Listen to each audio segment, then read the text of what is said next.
Magandang araw mga kaate! Another day with luto serye. Isang mabilisang luto nga ang gagawin ko ngayong gabi. Bali magigisa lamang po ako dito ng ginisang repolyo. Ginisa ko nga muna dyan yung giniling na baboy. Tapos magigisa din ako ng bawang at sibuyas. Siguro naman alam nyo na kung paano gawin ito. Napakadalit, napakabilis lang na ulamin na ito. Paminsan-minsan nga dinadaanan din tayo ng tamad. Kaya naman, kung ano yung mas mabilis at mas madali, ayun na lang yung naluluto natin. Pero napakasulit naman at napakasarap. Kaya, go for the go. Uy, bali nilagay ko na nga ang repolyo.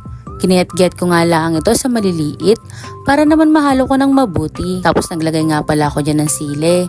Tapos sinunod ko na din ng oyster sauce. Pwede rin naman ang kahit kaunting toyo.